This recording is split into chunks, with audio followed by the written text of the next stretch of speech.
Well, all right. It's about time to start episode 2. Oh, wait a minute. That sounded like somebody at my back door. Hello? Yeah, you in there? Hey, Mom, what are you doing? Oh, I come to borrow. You come to borrow. What did you come to borrow? I want to borrow a package of spaghetti mix. Spaghetti mix. So Rosie's Diner is going to be serving spaghetti, I take it. Yes, a spaghetti bake. Huh, spaghetti bake. Kind of like the recipe I put up there the other day. Yeah, you bet. You know that had 61 screenshots in like 2 hours? Oh, criminy. Oh, criminy Christmas, right? You didn't get a chance to listen to the first episode of the podcast, did you? Oh, absolutely.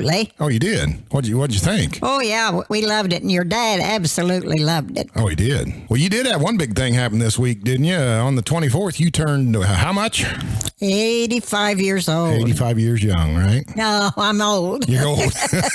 No question about it, huh? Did you ever think you'd live to be 85 years old? No. No. When Dad and I was first married, we sat at the kitchen table one morning, and he said, "What do you think we'll look like when we get old?" And I said, "Well, we're probably not going to get old. We'll probably die before we get old." Well, that wasn't a very bright outlook, but I know what you mean. It's hard for me to believe. Yeah, I'm 18, 19 years old, that's what you think. Oh, yeah, exactly. I remember you guys saying the older you get, the faster it goes, and I thought that was crazy at the time, but it certainly holds true, doesn't it? Oh, absolutely it does. Yeah.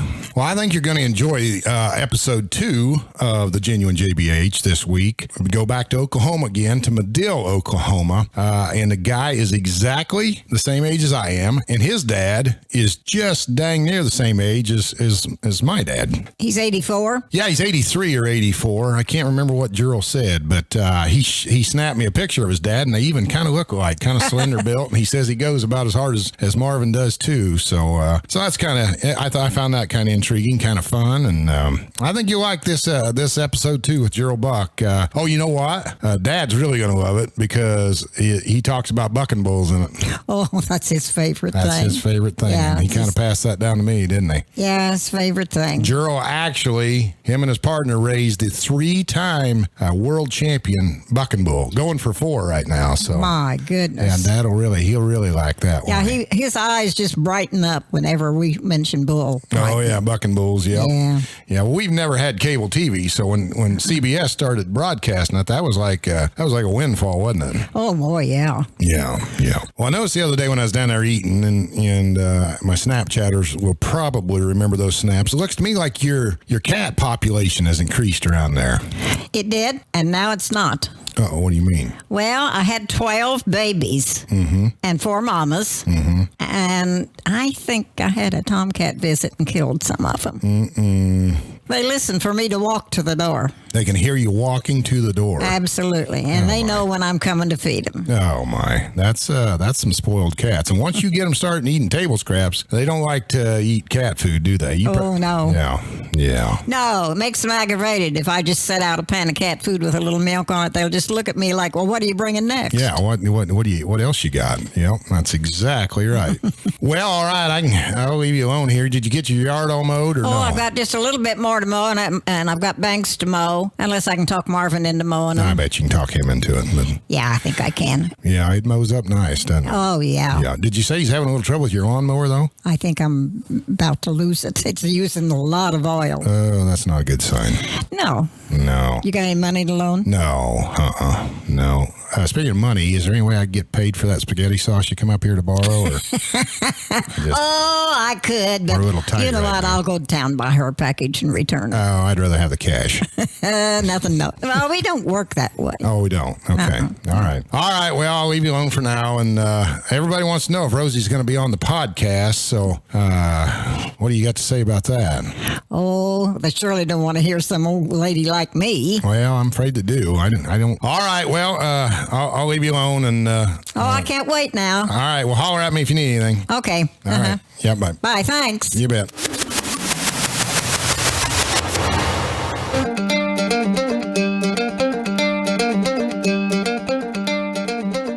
Well, let me set up episode 2 for you. I have been in the same Elk City, Oklahoma Holiday Inn Express room for 2 weeks, working on cream of the crop sale for Chris Black, and it is finally time for me to leave at 5 a.m. for Duncan, Oklahoma, where Jirl Buck is patiently waiting to do this podcast before he heads on over to the event center to watch his bulls compete. You're listening to the Genuine JBH podcast, sponsored by Amos Welding, Voss Angus, Werning Cattle Company, Wilkerson Farms, Catalog Livestock Listing Service, powered by SteerBidder.com, and Custom Tees of Middle Georgia. Here we go. Well, we are down in Duncan, Oklahoma, big buck and bull event going on right now, and I'm sitting here in the Hampton Inn with an old buddy of mine, and I'm really enjoying doing this podcast because it's about the only time I get to hunt down and find my old friends and actually get to talk to them. And we're exactly the same age, this guy sitting across from me. And we both have had the similar problem during life. We both got a last name that's easy to pick on. The only thing he done that I didn't do is he turned it into a business and a very successful business on top of a very successful business already. Ladies and gentlemen, it is my extreme pleasure to introduce to you my old buddy, Jirl Buck. Jirl, how are you? Doing fine. I appreciate it. I'm going to back this music clear out of here right now. Jirl, it's about 8 o'clock in the morning, and I drove down from Elk City to try and catch you before you. What is this event you're at now? Well, actually, it's what they call American Heritage South. Usually with all the things that's been going on in the world, some of the events got canceled. So they've got multiple events going on here all at one time this weekend. There's 450 bulls here. And these are bucking bulls? Yep, all bucking bulls. And these are aged events. They've had the yearling events already happen. The 3-year-olds and the 4-year-olds were last night. Today will be the 2-year-old event. And it's a big event for this year. Well, I tell you what, I'm like a kid in a candy store when it comes to rodeos. I never obviously done any of myself, but boy, one of the biggest fans of rodeo there is, and I've loved how the rodeo industry has just emerged into a major form of entertainment. We're going to talk. You're not here because of the bucking bulls. That certainly wasn't how we met at an early age,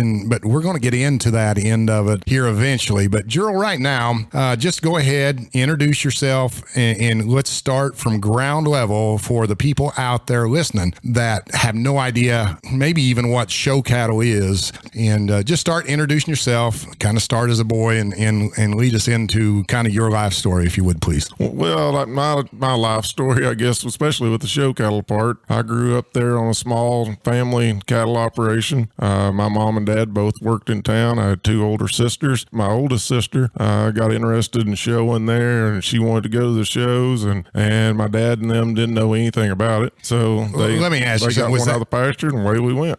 Have you always been around Medill? Yes, I've lived in Medill all my life. All your life. Okay. All right. So your sister. I always told them I never had enough money to leave. I think I'd left, but I never had enough money to leave. When you were a boy, did you show? Or Yep. My sister showed. She was the first one. Your sister's older than you. She's older than me. Yeah. I'm the baby of 3. So by the time I got old enough to show, of course, I was ready to go, and we just showed on a local level. Basically, we went to Oklahoma City, our big event for the year. Actually, my mom and dad's vacation. We'd go to Oklahoma City each year. Yeah, kind of an interesting. So that would have been what year? Well, I would have started showing when it'd been 1970, I guess, or 72. 72. Yep. Yeah. Oklahoma City was. That was what the OYE now. Yeah, we that's all what I know thought. it as OYE. And interesting fact on that. And my dad brought it up when Bailey, my daughter, won OYE a few years ago. The first year that we went to OYE with my sister, we actually hauled the steer in a camper in the pickup. Single cab pickup. My mom and dad and the 3 kids all rode in the front seat of a single cab pickup. We had a camper on the back. We led the steer in the center of the camper.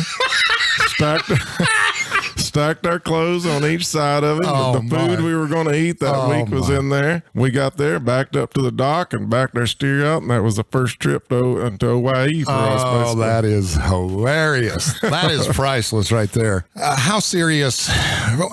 Well, first of all, what was that steer in that camper? Oh, he was just a little Hereford steer, Straight Hereford? cross steer, yeah. And, we did well on our local level and stuff. And, of course, with two sisters ahead of me, they worked a few kinks out as they went along, By the time I got there, Dad is getting more competitive. And actually, my dad was pretty handy with a set of clippers What's his for name? our level. Bill. Yep, Bill Buck. So he was, he enjoyed it. He liked clipping and doing that stuff. So a lot of people would bring him over and he'd clip. And that was back before hired fitters and all that. And he's a good old boy, and he helped them and done it. So naturally, when I got old enough to hang on to a pair of clippers, that's when I started helping Like him. father, like son. Right. Is your dad still alive? Or? Yes, sir. Yeah, how old would he be now? He's 84, 83, fixing to turn 84. Well, we are very similar age-wise. That's about the same age my dad is, and we are exactly the same age. And so let's fast forward then.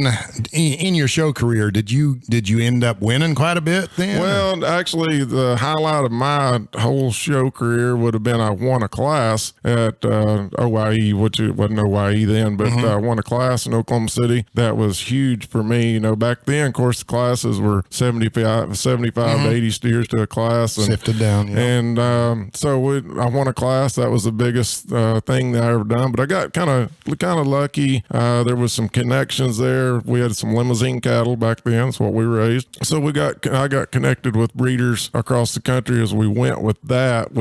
There was different people we worked with. Hal Courtney, which was a local guy there.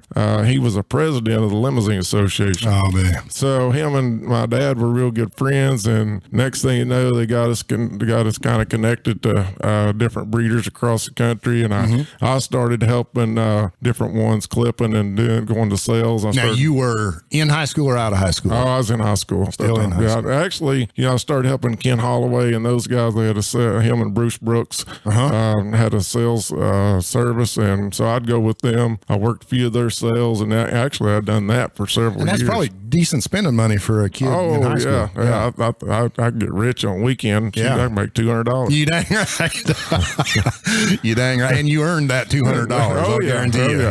Yeah. Well, all right. So let's go right after your senior year in high school. What did you have a vision as to what your life was going to entail, or how did we go about becoming the Jirl Buck of 2020? Well, I don't know. Actually, when I graduated high school, I went to Murray State College, junior college there at Tishomingo, which is just 20 miles from home. So I could live at home and do that. And like I say, I was craving it. I wanted to go clip everything I could clip. I wanted to get involved in all that. So that's what I done. I worked a lot of sales. I started kind of trading a calf or two here or there and doing some different things. And then, about the time I went to Oklahoma State, which would have been 3 years after high school, I started picking up more and more of those jobs that were I was probably getting a little handier with clippers at that point, and I started picking up a few more jobs. And actually, my confidence probably that I thought I could make it in life was I paid my own way through college,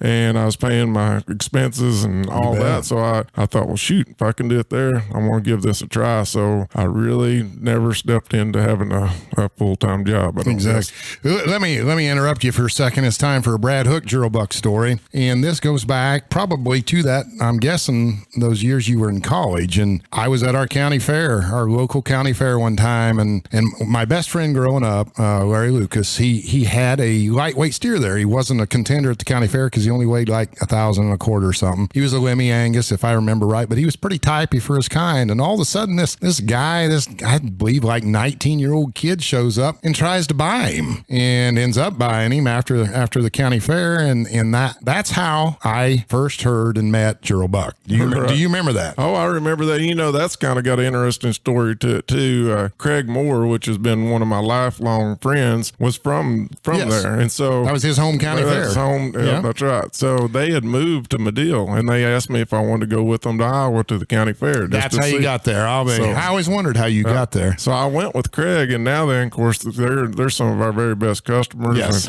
And they've been extremely successful. And their business is... they're at Oklahoma Steel and Wire. And see, I think they've also got the Iowa Steel and Wire. That's right. Exactly. And they moved from Promise City, I believe, or Centerville. Centerville's where it is now. They were originally, I think, from Promise City. And they still have a plant there. Yeah, in Centerville they do. Right. Yeah, you bet. Well, that's my story on. We hauled that steer home in the back of a pickup. Stock rack. Yeah. It's funny. I've talked about Kirk Sturwalt. He'd pull into the Wayne County Fair Open Show, jump an old semi-cross steer out of his grandpa's 72 or 74 Chevy pickup, 2-wheel drive with a stock rack, and Kirk Sturwalt wasn't winning then either. Right. That steer would have been a steer that I showed. I would have shown my senior year, I guess. I think that would have been the one you got. No, that wasn't the one that won the class up there, but he was. I had 2 steers on feed that year, and I think that would have been that year. I'll be. It's in. I think that would have been the summer before we started our senior year.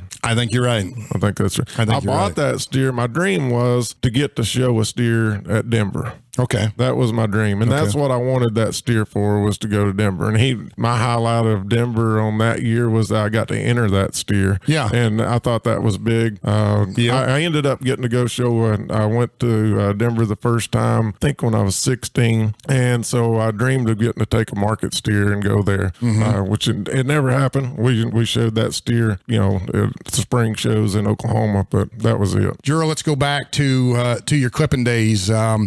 You're probably 2 or 3 years out of high school now, and then what? Well, like I say, when I was at OSU, I got more opportunities to go clip and do different things. And one of the things that I thought, I was getting decent. I wasn't too bad with a set of clippers. I actually done a little bit of work. Took some calves to some sales for Steve Bonham and Ron Bailey. That was back in their days. Yeah. I helped Mark Kopus a little bit here and there. Well, one time, and I think this was probably an icebreaker, but there was a different Moore family back that time that had a steer that went to Shawnee, which was a big prospect show back that time. Well, Mark Kopus had taken a job to go down to work for Wises. So yes, I remember that. He quit he kind of backed out of the trading part and that kind of stuff. So anyway, he called to see if I could go fit that steer at that show. And that was his high dollar one for the year. And so I went and clipped that steer and got him ready, and he did well and all which that. Was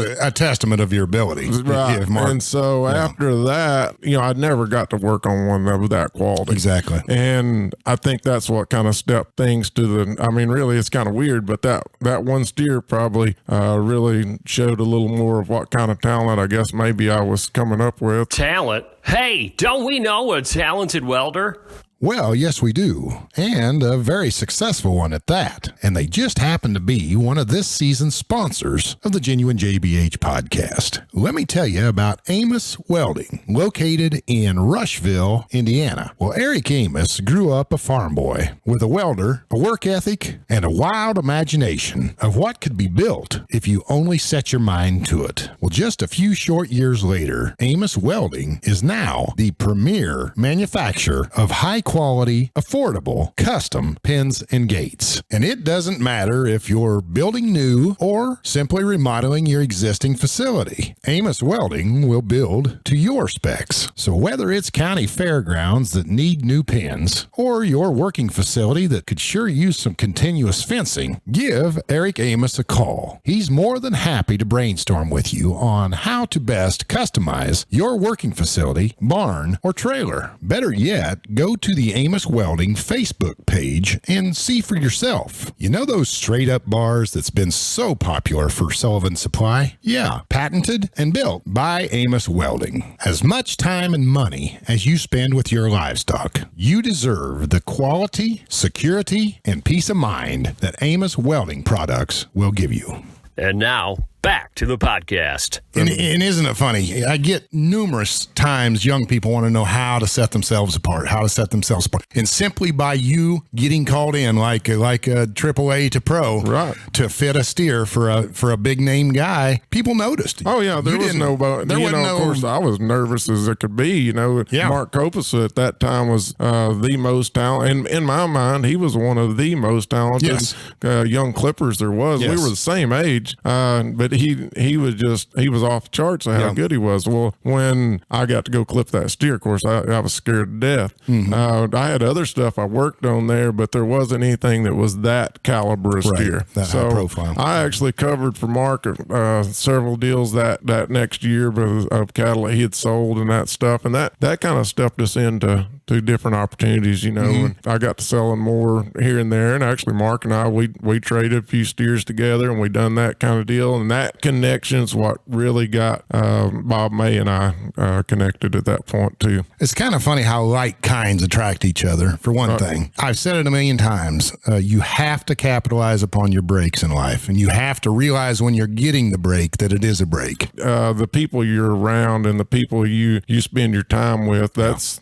what's going to get you where you're going in life. But if you got to surround yourself with successful people as well. Yep. And if you watch everyone that is successful, it started from somebody else, and that's where, and you feed off that. I mean, we were talking about it here yesterday at the Buck and Bull deal. There's a young guy that was asking questions about this, and I was like, find those good guys, find the people that are good, and all those people are willing to help. I mean, it's amazing. Exactly right. Sometimes you're intimidated by it. Exactly right. Hey, it's no different than you and I. Yep. I mean, I started taking my own pictures. It's been several years ago now. Well, first thing I stopped you and said, "Hey, can I take a picture of your camera? I want to get one just like it because I want to try to." And you've been, I mean, still to this day, every once in a while I'll be like, "Hey, what do I need to do?" I am proud to be your support system. but generally, it's under crisis. But it is. Generally, it's hot picture pin in Medill, Oklahoma. But exactly. I am glad to come to your service if at all possible. But that's the way it works. That's the way it works.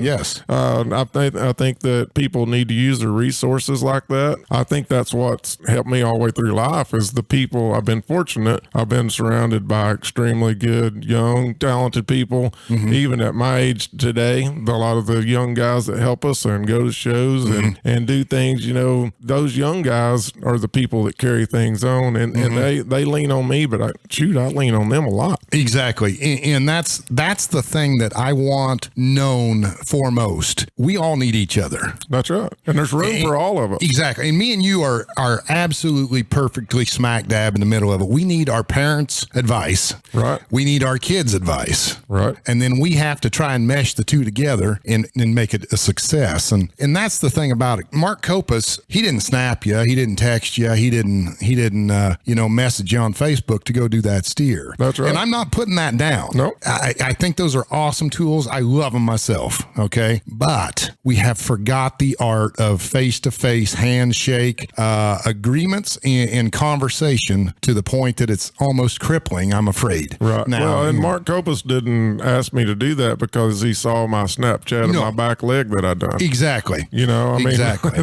That's something that's different nowadays. And our program, one of the prides of it, I feel like we've always let the cattle speak for themselves. Exactly. I don't really like blowing my own horn that, hey, this was a great one or this one's what. Let the cattle speak for themselves. Talent's the same way. Yes. Let your talent speak for itself. Yep. You still today don't promote your photography. Haven't one penny. And, but people know, you earned that respect. Exactly. There was a day when Christy Collins was the only photographer in the world. You're right. She was by far the most talented. You're right. And she, in my opinion, she took photography to the next level. She did. And advertisement with pictures. Right. Yeah. That's right. And, and today it's about like fitting and clipping. Yes. There's a photographer, there's numerous of them across the country. There's different levels of them, I agree. But there is a lot of them that can get a nice picture nowadays. Exactly. It's like, you can walk down the alley in Denver and about go in any pen and find somebody that'll get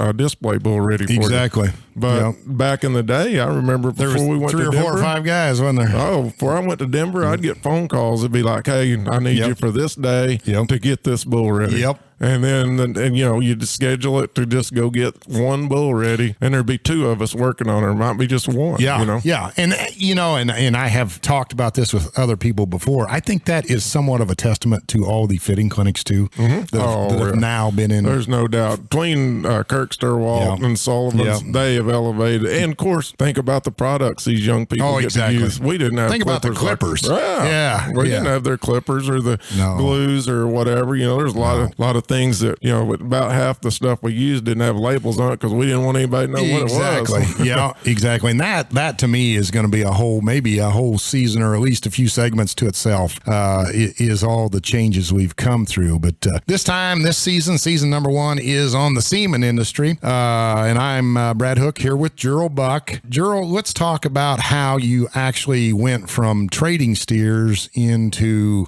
raising some. Well, that was kind of a slow process. It really, I guess nowadays you look back and it went quick. But I had a passion for the show steers. I thought that was something I wanted to do. And at that point in time, the guru of raising the show steers was Dean Kephart. Exactly. And you had to have, in those days, a main Angus cow, and she had to be bred to Sugar Ray. That was the cross. That was the off the charts. That's what you had to do. So let me interrupt you here. I just done Dean Kephart yesterday, right? And you are going to love every second of it. Oh yeah, because he talks about just what you said and how it came about. Yeah. Well, and it was almost like it was too simple at that time. Mm-hmm. Not that every one of them was great, by any means, but it was like, what are you breeding your cows to? Breeding them all Sugar Ray. Yeah. I mean, I even went and got a set of those main Angus cows out of Kansas, like Dean Kephart did. Yep. Actually, I got a set of heifers from Mickey Peck,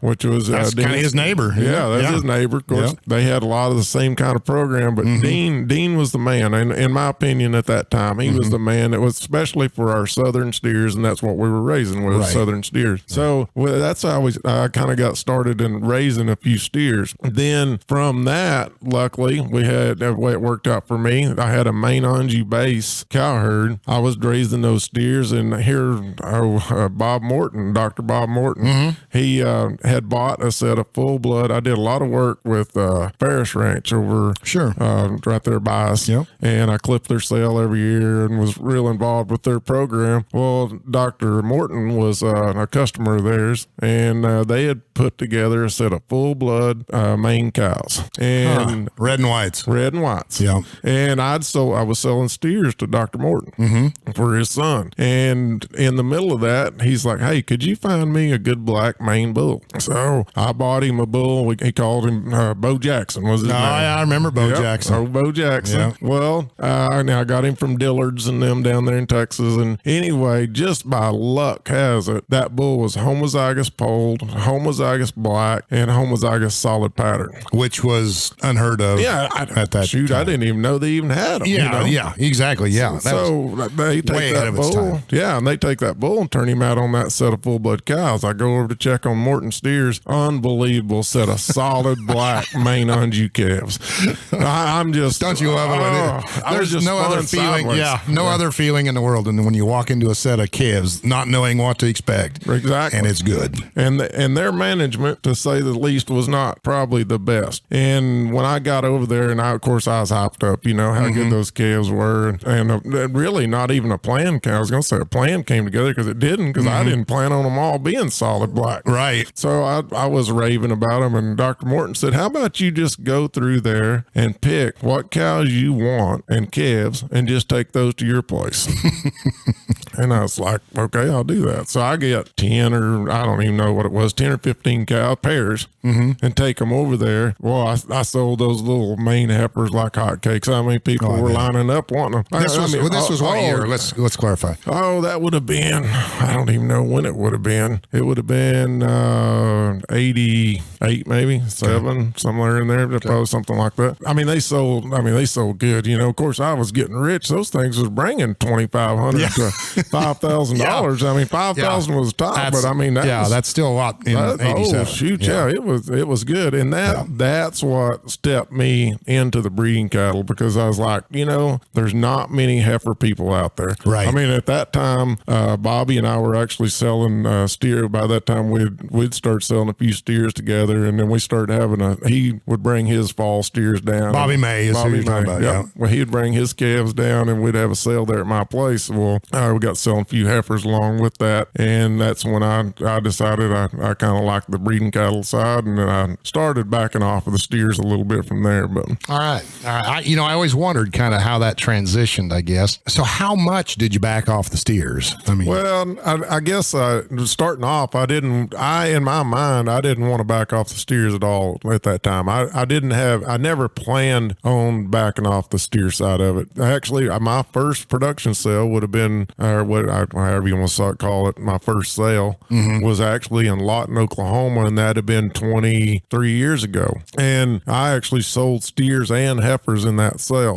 And at that time, I'm not sure that there was many other sales that were focused on selling show heifers. Let's kind of, just for the heck of it, let's kind of compare 87 or 88 to 2020. Steers were definitely king in 87. Oh yeah, that was and honestly, you had to have the steers to get the heifer people there. Yeah, that time. But I went across. Of course, I went all up in South Dakota and all that kind of stuff, and bought heifers. And of course, you could buy a heifer up there for not a lot. Exactly. And I'm going to say in 2020, we're about I don't know that we're super heavy over on heifers, but the heifers, I would say, are more than the steers now. Oh yeah, about every show you go to, there's larger entries in the heifer show than there is steer show. Yes. And we had that first sale and didn't sell but 40 head maybe. There was like 15 of those would have been steers. The rest of them would all been heifers. I sold a few steers in the sale each year for the next 4 or 5 years, and that worked out good. But there was kept getting more and more crowd that was on the heifers, and the steers gradually kind of drifted away. And at the same time, that's kind of when we drifted away from trying to actually have a steer sale. We went more for the heifer sale. What were you then? Were you Buck Cattle Company? Or Buck Cattle Company. You've always been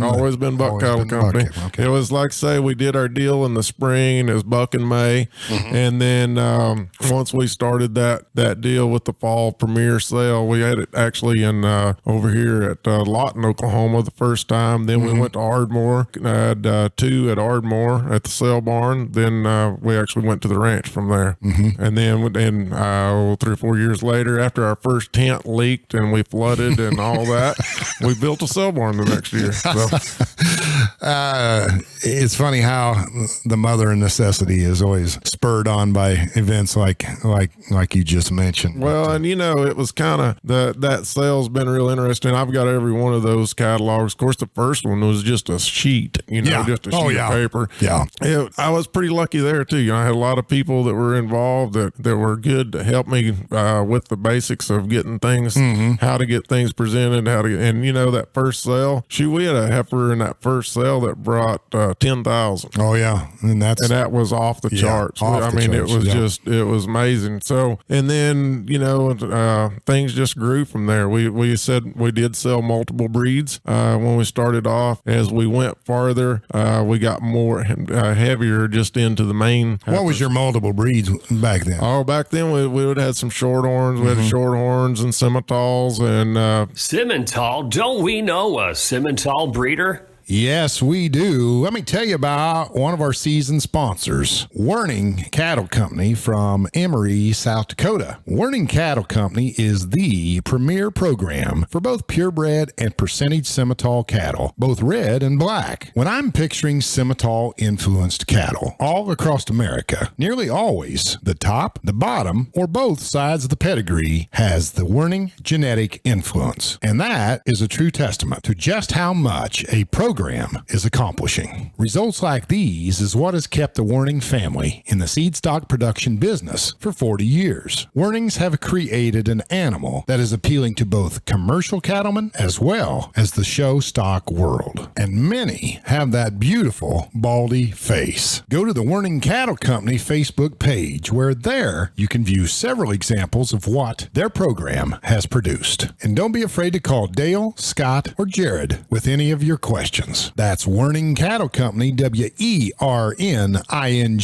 Emory, South Dakota. And now, back to the podcast. Few keys, and of course the mains. There was never a Hereford until in recent years. Right. Nobody wanted a Hereford then. No, you're right. and we'll kind of dance into that here eventually. But so how many years did you have that sale like that? Well, I guess I don't even know where it was that it kind of got into just pretty much the mains. Probably the last 12, 14 years have pretty much been all mains. Of course, now then it's half mains, half Herefords.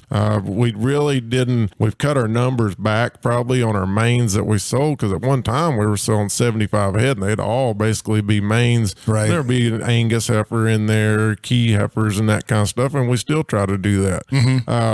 Things we kind of changed with the market. That's kind of the way it was. Right. All right. Let's just pause from this part of your life. The season one here on the podcast is actually about the semen industry, and let's go back and revisit the bulls that you've kind of had a hand in, and the beginning till now with your breeding stock. Bo Jackson, you said, was your first one. That would have been the first one. We took him to Denver and put him on display, and that was the cool thing to do. It still is. It's still there's no disrespect to that, because today it is very popular as well. But that was a big thing to have a bull to go on display. Yes, and that would have been our first one.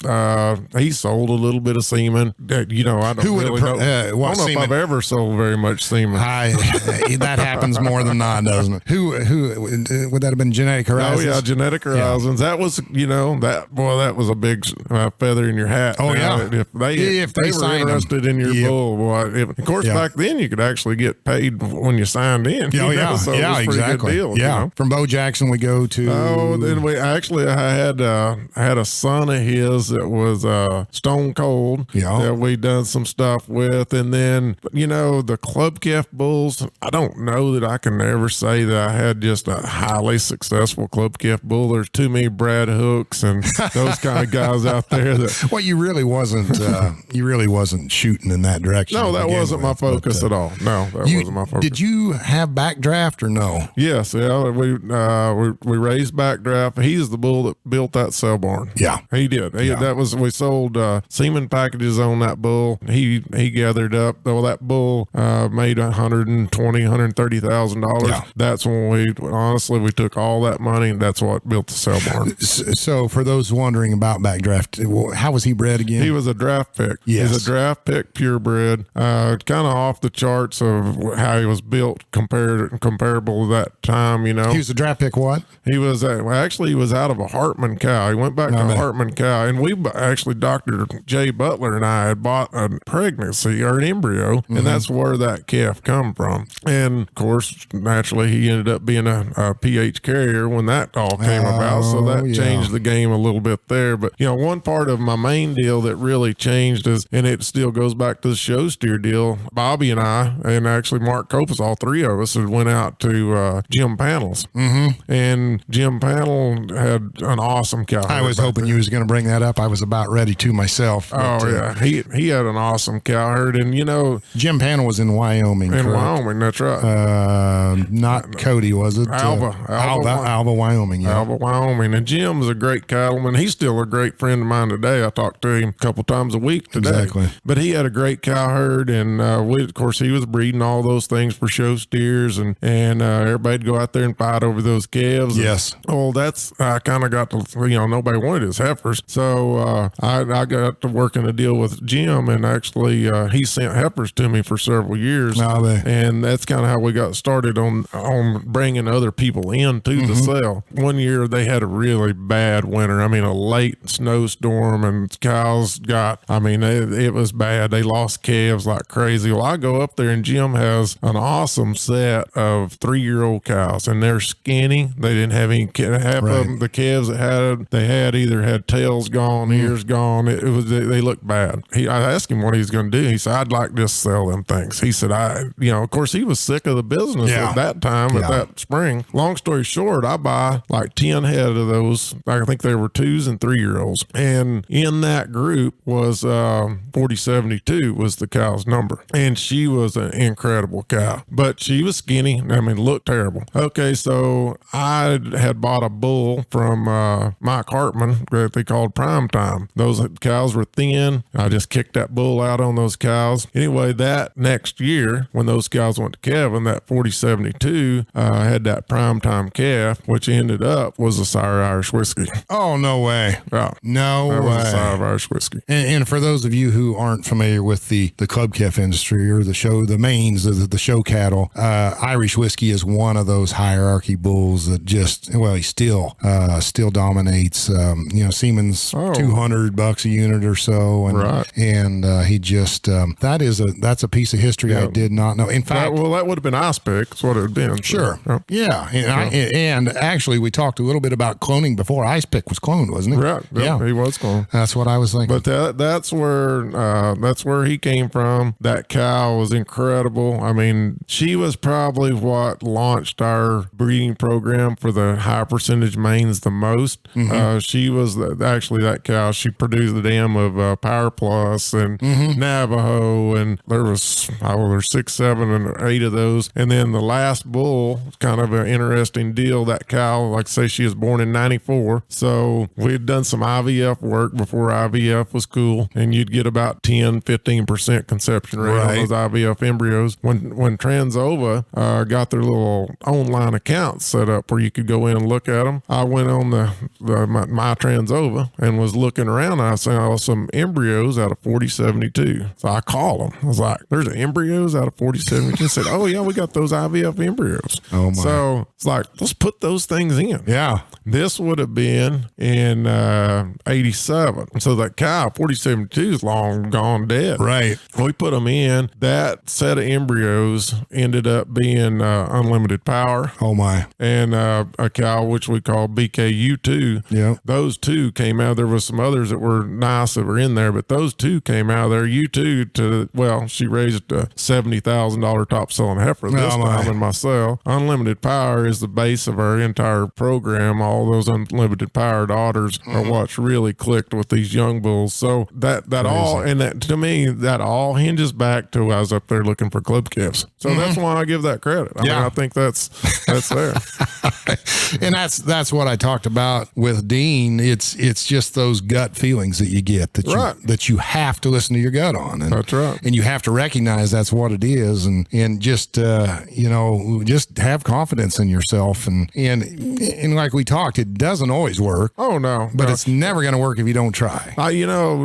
More of the bulls, honestly, more of the great breeding bulls that's been so influential for me. I'm not sure that I can say they were necessarily the ones that I thought they were going to be. Sometimes, exactly, when you got calves on the ground and you got things, they have parts and pieces that you're looking for. Yes. You're not going to, and I've probably tried to keep from necessarily breeding to the freak as much as, I need to get these things sounder. I need to get these things deeper, or I need to get them stouter, better look. So I kind of try to find those bulls that fit those pieces. And that, a good example is Lifeline. Lifeline was, he was an awesome sire. Yep. Well, Mark Mueller and I owned that cow together. And Mark actually raised that Lifeline bull at his place, these little sawed off thing. And he Chris said, Black was in on him. Oh, yeah. Too? Yeah. Yeah. So he told me, he said, I got this little calf up here. He said, I don't know if he's any good or not. He said, he's too little, So I was up through that country and I picked him up. Oh, he's built good, but he was little. Yeah. And I bring him home. Shoot, next thing I know, Corky Wise.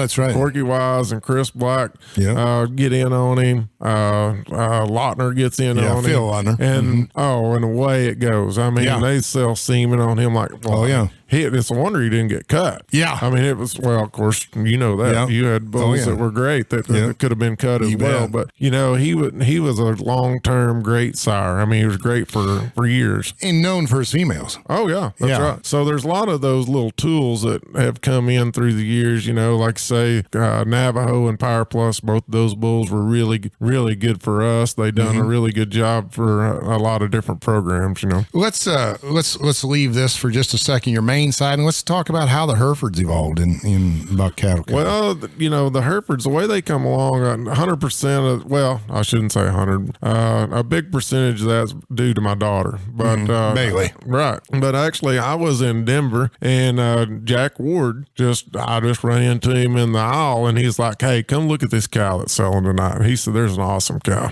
I go over there and look at her, and didn't really. I mean, she was really nice, and didn't really think a whole lot about it. And Al Swanson was standing there. Yeah. And Al said, "What are you looking at a Hereford for?" And I said, "I don't know. Ward told me to look at her." I said, "I think she's pretty good." He said, "How about let's just partner up and buy her?" No way. All right, we'll do it. So they sell a cow-calf pair. We didn't know that. She had a calf on her. She was champion cow-calf pair in Denver. That they sell the pair, and probably one of the comical things that Ward still loves telling the story, they sell choice. Well, of course, we had the winning bid. And we look at each other. We didn't know if we were supposed to pick the cow or the calf. And Ward turns around. He said, "The cow, the cow." Oh, that's funny. So that was our first original Hereford purchase. But after that, there was actually that night, I got to spend, of course, the Hereford people, they were talking to us and this and that. Like, these seem like pretty good folks here, Yes. Yep. And so Bailey, she was she wanted to be competitive. Bailey she's a winner. She likes to be competitive, and so we got talking about the Herefords. We're trying to, our main deal was going really good. Other breeds that we were in were doing very well, and I didn't need Bailey just getting in there and stepping on toes. This is how we make our living, so we had to be more careful. I felt like, and so the following year, and during that year, I bought her a little heifer that wasn't bad. In the following year, I bought a heifer out of Denver for Bailey. From there, and we got really lucky there. She was an awesome female. She ended up winning junior nationals, won Reno, won Kansas City. She was a very dominant female and a great producer. And I brought aboard Jason Hoffman at that point. He bought part of that cow, and it worked out. I mean, Hoffman came down and worked for us for a while. So that we could talk all day about the people, the unbelievable talent. Mark McClintock told me one time, he said, "Hell, everybody's worked for you at some point." But we haven't. And you're talking about Jason, right? Yeah, I'm talking about Jason. And that's when he was, he was young and he didn't know what he wanted to do either. Yeah. But those contacts lead on. I mean, like I say, we could go. He was probably still living in California then, wasn't he? Oh yeah. He was in college. He just got out of college. But those kind of contacts of those young people that's been through there. I told him one day I'd love to have a list on the wall in my clipping room of the people that's clipped in that clipping room. Truth. Because there's so many. I mean, we didn't think anything about it when Tracy Gretzka come down every spring. Yeah. Now then, and I remember him coming down there. Oh, possibly the most talented guy in the world with a set of clippers. Yep. And he was just another young kid. He was talented then too. Yeah. But it's just amazing when you see those guys go on and do what they're doing. You take the Jason Hoffman, a premier purebred person, and numerous banners hung in every major. You take Tracy Gretzka, what he's done, the Colby Collins that we had there. We've had. I mean, I can just go on and on and on. About those. But anyway, that connection. Jump back to our Hereford story. That connection. Actually, that cow ended up being a top producer. And then the next year, we kind of stepped in, got us another Hereford, and of course, Matt Scasta that works for me, he loved it because we'd go to Hereford Junior Nationals and take 2 or 3, and we'd go to the mains and we'd take take 30. Yeah. You know, or more. Yeah. And so we enjoyed it there for the first few years. And then about the time Bailey's starting to wrap it up, we get to start selling a few of these Hereford heifers. Well, now then we take 30 to the Hereford show too, you know. But we've been pretty fortunate with the Herefords. The Hereford breed has changed so much. The quality of them it's really changed. And we kind of, I think we hit that window right when they were shifting gears. I think on you the did Herefords. too. Yep. We came along at that same time. And I didn't really follow tradition quite as well, maybe in some people's eyes. If they were good, I liked them. I didn't really know what their great grandmother was, and probably should have, but didn't really give a flip at that time. I wanted the good ones. Yep. And so we've had a kind of a cross section of pedigrees that's came into our program, but they've been easy to market. The demand for Hereford bulls is good. Let me stop you right there, and let me talk about something that I try and address in every podcast. Well, Voss Angus is family owned and operated, and actually a customer of mine. And until I personally met Brent Voss, I had no idea just how genuine a person he actually is. Their number one goal is to raise the very best cattle that have the highest performance, longevity, and earning potential for their customers, and are absolutely committed to offering you a product that will stand up to your program's demands. The Voss Angus production sale is always in mid-February, but feel free to visit their Facebook page anytime. And if you have questions, call Brent, Nick, Brant, Brighton, or Ben, and they'll be glad to help you out.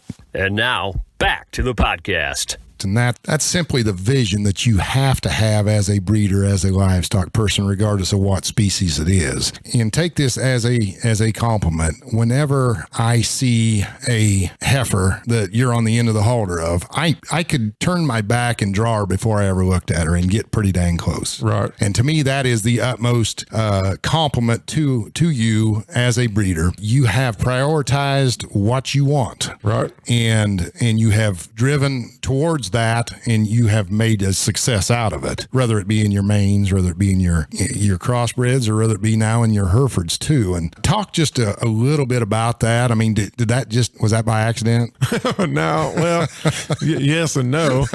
But you know, one way you can change things is you see what's beating you. Yeah, well, that's the best statement I've heard maybe ever right there. I mean, that affects a lot. And, you know, if you just put the regular basics to cattle, you know you got to have them. And I like them good looking. Everybody, I mean, when I'm judging a show, people know that I'm going to like one that's pretty dang good looking. Yep. But if they can't get around and they don't have muscle shape and power to them, you know, they're not going to work in the real world. We got to have something that can raise a good bull, and we got to raise one that's a show heifer. So she can't just be a long neck, no muscle female, but she's got to have something to her. So that's where, like, I'll go back to those bulls. When I'm breeding cows, I try to mate that cow to the bull that's going to fit what she does. It's not like the old days of breeding all of them Sugar Ray. Right. You in my opinion, you got to fit those together and kind of know what kind that I like, and that's what I'm trying to mate. Every time I mate them, that's where I'm shooting for. But I'm also guessing you probably don't have 30 different bulls you're trying to. All right, well, I've got a little opinion on that. I don't know if it's true or not, but and I don't stick to it as good, but I always said, and then I know there's a difference between breeding cows and breeding heifers, but generally, if you go to a place and they use more than 4 different bulls, they're searching. Amen. If they breed to 4 bulls or less, they got a program.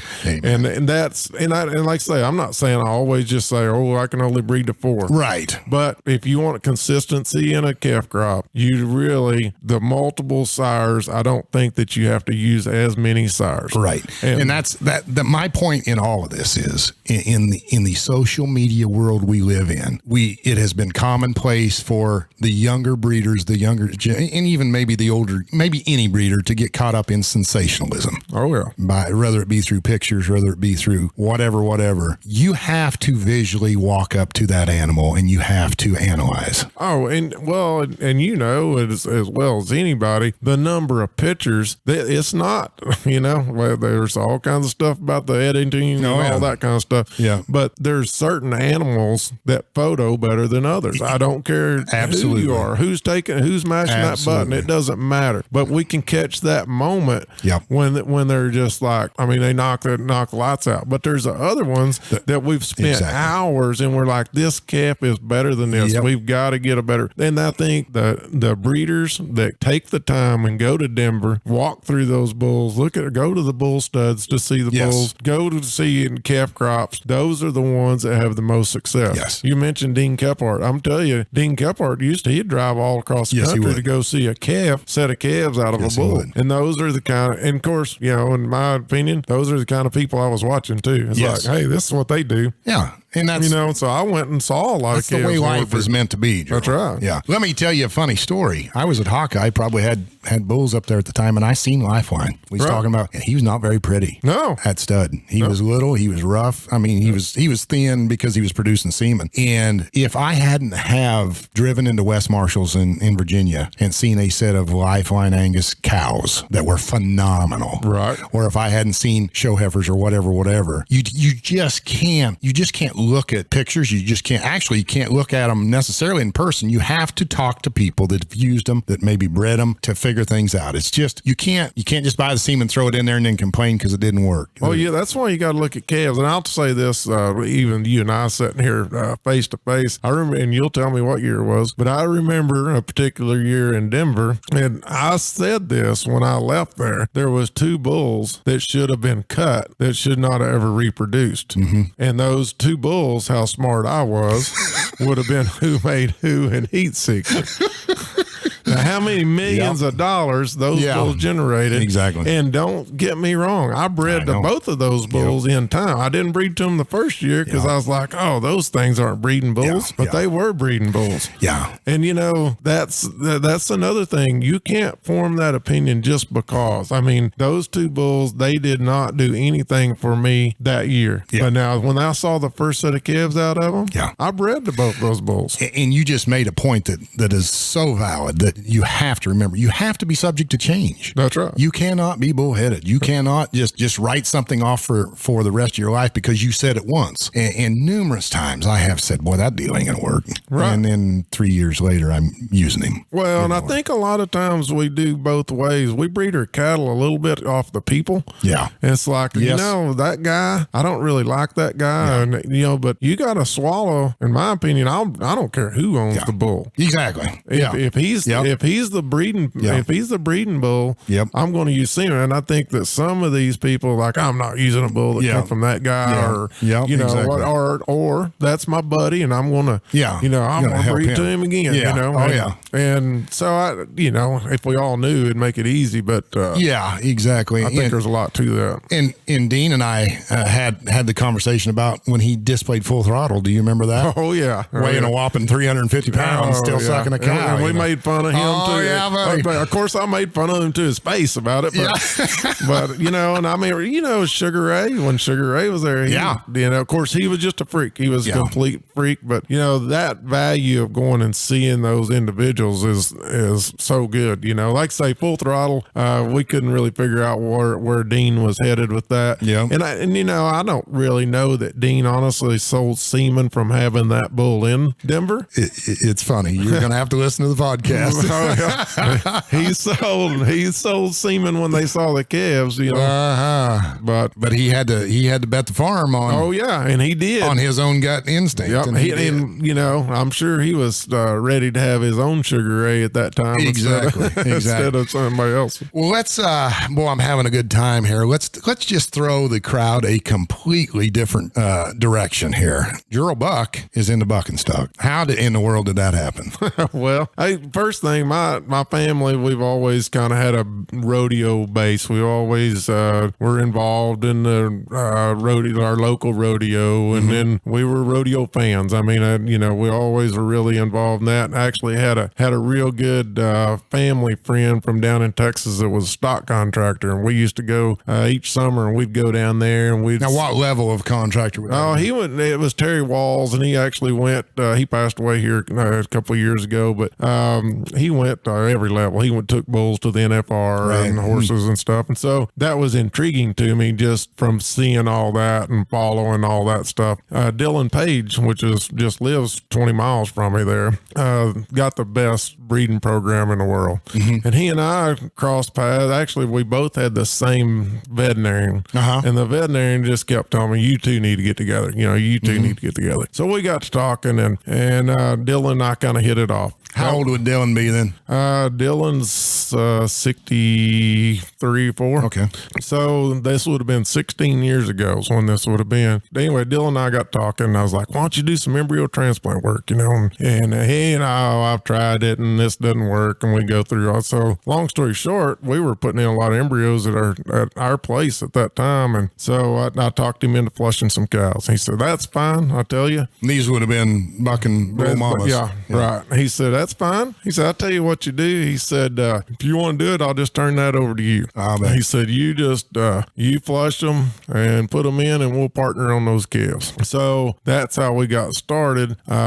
First year we had 1 or 2. And then the next year we had like 30 of them. And then we started making 100 of them a year. Oh my. Hey, do you know anybody that's got any recips? Well, funny you mention that. I just happen to have a sponsor this season that has completely changed the embryo transplant game. Let me tell you about Wilkerson Farms. Chad and Amy Wilkerson of Linden, Iowa, had a vision, and what they saw were a lot of people that were making genetic investments in embryos and simply needed someone to manage their investment from inception through calving, then weaning. So 5 years ago, the Wilkerson Farms embryo transplant and calving facility was started. It's located 40 miles west of Des Moines at Linden, Iowa. And to say that it's an intensely managed facility would be an understatement. The 400 plus recips owned by Wilkerson Farms are from 2 separate ranches, one in South Dakota and one in Nebraska. Ranches that are known for producing great mothering cows. And these cows are under 24-hour care from the time they calve till the time you load that calf on your trailer at 150 days. And if you so choose, at 90 days, you can purchase the recip carrying your embryo. If your genetic investment must have the best chance possible of going from an embryo to a 150-day-old calf, then go to the Wilkerson Farms Facebook page and check out their facility, and feel free to message them or give them a call.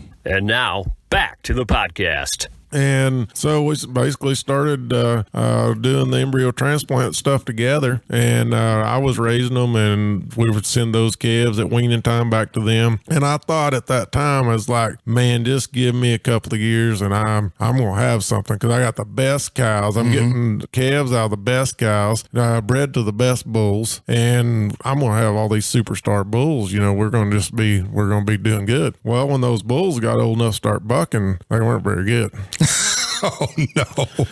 And it's like, oh, man. So we didn't know whether we need to slow down or what, because the bulls just, they were just okay. I mean, they weren't really being special. Well, we stayed with it. Neither one of us quit much. We kept pushing on it. In time, it proved that the females that we raised were the ones, all the best bulls have come out of those embryo transplant females. Oh, babe. And this thing has been crazy. Now, in same deal, it's same like we were talking about the other part. You surround yourself with good people. Exactly. And I'm going to tell you, the Pages, there's not any better people. Oh, I'm sure. And they're smart buck and bull people. So basically what we had was a normal show cattle guy that jumped completely on a horse of a different color. Exactly. You probably didn't know sick 'em about No, and I was learning. I was going with them, and I was full of ears, Yeah. I tried to listen to everything I could. And they had already started, they'd had a production cell. I've kind of brought to that program a purebred breeding mentality a little bit. Right. Their identification system was terrible. When they were preparing for sales, they didn't do catalogs, they didn't do pictures, they didn't do anything. So we changed all of that, and we changed things so drastic of the marketing. And I was the one that got them started talking. I said, let's do some partnerships. We get people people want to be involved in this, but they don't want to have a bucking bull. You know, they want to own one, but they don't want to take it home with them. Racehorse. Yeah. And so that's got started. Let's talk about, since it is the semen industry, we're talking about this season. How does that work in the buck and stock industry? Well, the first thing is there's very little AI work done on bucking cows, just because those things are hard to handle. Yeah. A lot of people aren't set up for it, so there's more natural breeding than anything. Okay. There is a good market on semen. You know, the Sweet Pros Bruiser, you know, which is the best bull. I mean, he's the best bull in the world. I mean, he's been a 3-time PBR world champion, PRCA world champion, and fortunately, he was one that we own. And that bull, you know, the semen will bring it'll bring $5,000 a unit. No kidding. Right. Now, how do they go about collecting those bulls? Are they rough or no? No, not bad. Actually, the bull studs can get along with them pretty well. You know, a lot of the bulls that's been hauled, they've been handled so much like Bruiser, you can walk up and scratch on him. Isn't that something? You can't trust him. Right. I mean, you don't ever know when he may mess with you, but most of those have been handled enough that that's not a bad deal. They can get them collected pretty good. Now, some of them, you know, they just have to collect them and shoot. I mean, some of them are that way. What about the fertility on them? I mean, is it similar to a regular beef bull or? No, not really. Fertility, you know, that the bucking bull deal is about like the show steers. A lot of the show steers, club calf bulls. Yeah, it doesn't matter if the cow milks or if the bull makes semen. If it's good, they're going to go ahead and do it. So, Dave, there's some of them that collect really well. There's some of them that don't. And same way with when you do embryo transplant work on the cows. Some of those will make embryos, and some of them won't. I mean, but there's more won'ts than anything. But no, their fertility's not terrible. Pages on one side where they're really unique is their cow herd is like incredible uddered, and most buck and bull things aren't that way. And I mean, they're real producers. They watch what they're doing. You know, they run 400 head of cows and they run it like a cow herd. Every calf gets registered. Every cow is registered. I mean, DNA'd, every one of them DNA'd. I mean, it's very intriguing. It's the ABBI, the registry. Only way you can, the smartest thing they ever done. The only way you can register one is they have to be DNA'd. So there you go. That made it. Got her nailed down from the get go. That's right. So with that, we just had our cow sale here the other night, and you know, and here we are in Duncan, Oklahoma. And you know, it's crazy to our world, but there would be 5-6 service sires on a lot of those cows. Really? And what they do is a lot of those bulls they're hauling, and they'll turn those bulls out for a week. He comes off, he goes to a bull riding or a rodeo. Another bull goes in while he's gone. But all those calves are DNA'd, so it doesn't matter. So it's almost, there's a beauty to that as well, you know. And that doesn't, I mean, I knew absolutely nothing about this. That doesn't milk them bulls down, take their intensity out of them to buck? Or? Some of them, it's good for them. Some of them, it freshens them up, you know, because some of them will freshen up. Some of them, like Bruiser, when we turn him out, he works cows hard. And so he goes down. So you really get, each year it's been a fight. When he comes back off the cows, it's a fight getting him back into shape. But some of them actually are really good when they come off of cows, because they kind of got out and moved and exercised. Yeah, it's kind of like kicking show havers out of a cooler. Exactly. You know, freshen them up. Yeah. So let's talk about it. Your sale was just what, Friday night? Is that right? It's Friday night. And it was bucking bull. What do you call a bucking bull cow? There you go. That's what you call them. Yeah, bucking bull cow. But they were it's a bred to buck sale, and we sold to buck. There's that name again. Why can't I do that with Hook?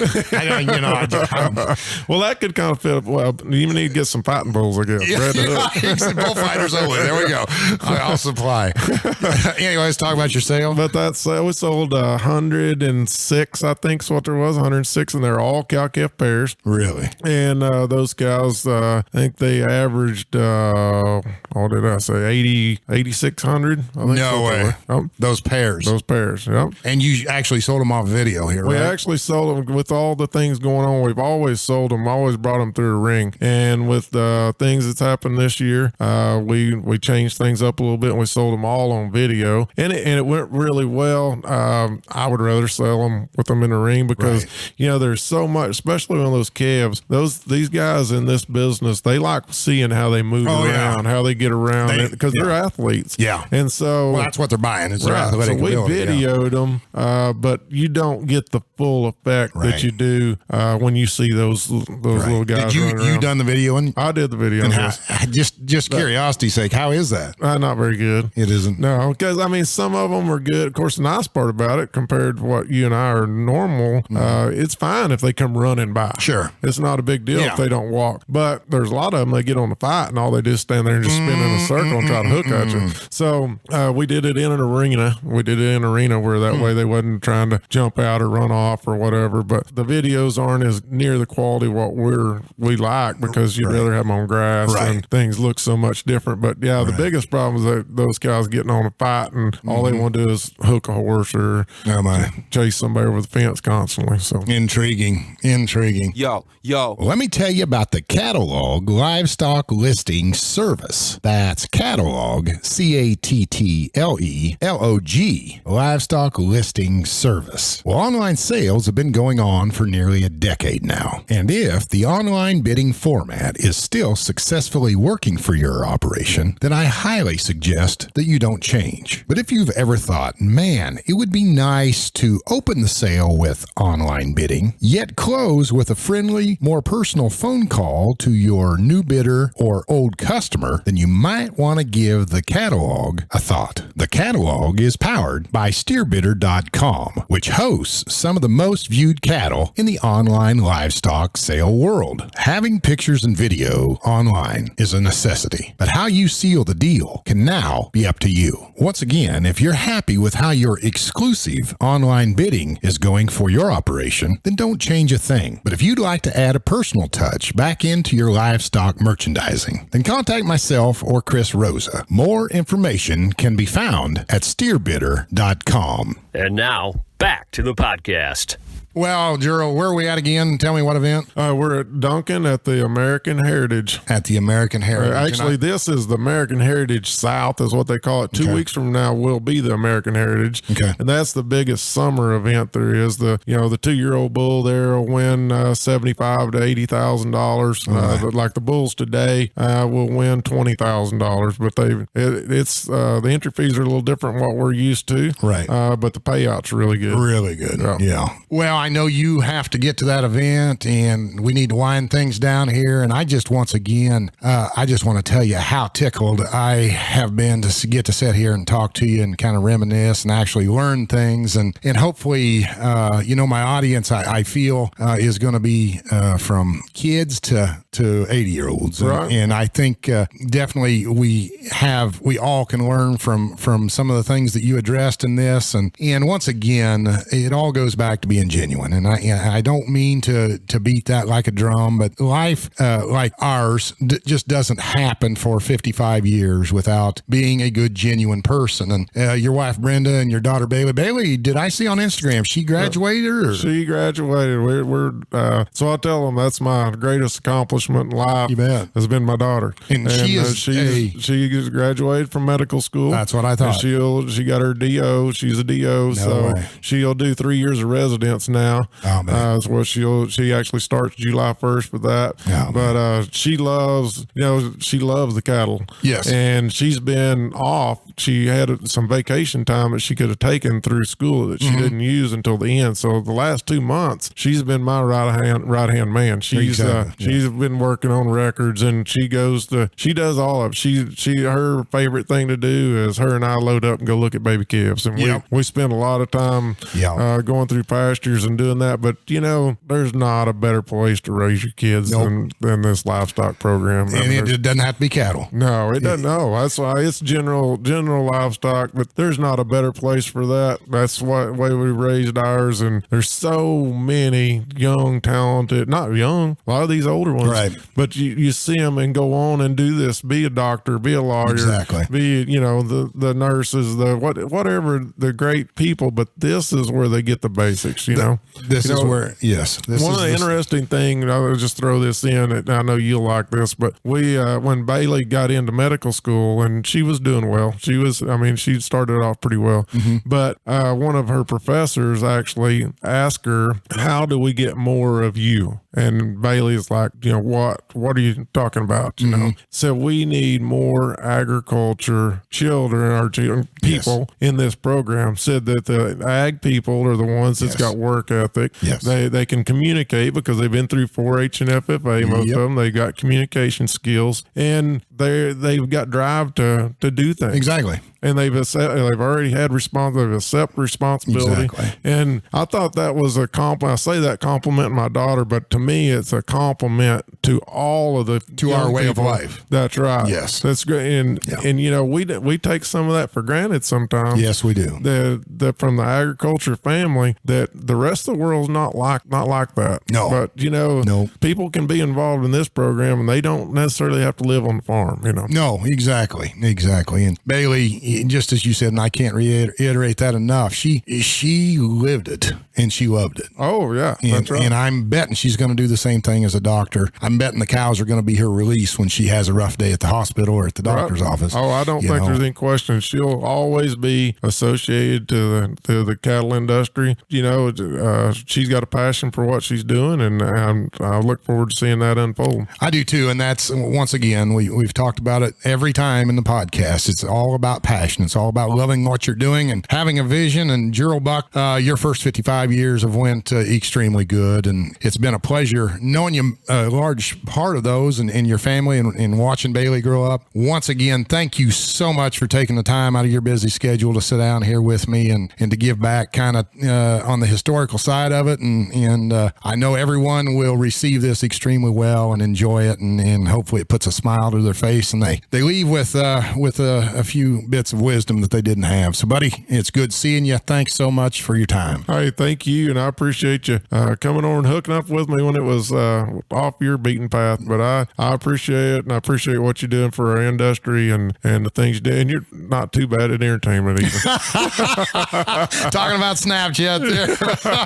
Oh, that's good. Tell all the boys back at the barn hi, and I'm sure they'll be snapping, making fun of you on this deal. You know it. It's coming. All right, buddy. Thanks again. Thank you. You bet. Well, thanks again to my old buddy Jirl Buck. And before you leave me, I want to tell you a funny, not so funny story that happened right as we finished the podcast. Jirl stood up and grabbed his phone and he says, "Uh-oh, you want me to make you feel bad?" I said, "Oh, no." "What?" "Well, I missed my bulls bucking." I said, "You've got to be joking." He said, "No, they didn't go in quite the order I thought they was going to, but that's okay." He says, "I got them on video here. I'll watch." And so he pulls up the video, and it just so happened that one of them bucked really, really good and ended up winning the entire competition. Well, Jirl took me on down to the event center and took me kind of behind the scenes and showed me the ropes on how these bucking events work. Got to meet his partner, H.D. Page, and even ran into Cord McCoy and just had a blast. And I'm grateful to Jirl for doing that for me. You're listening to the Genuine JBH podcast, sponsored by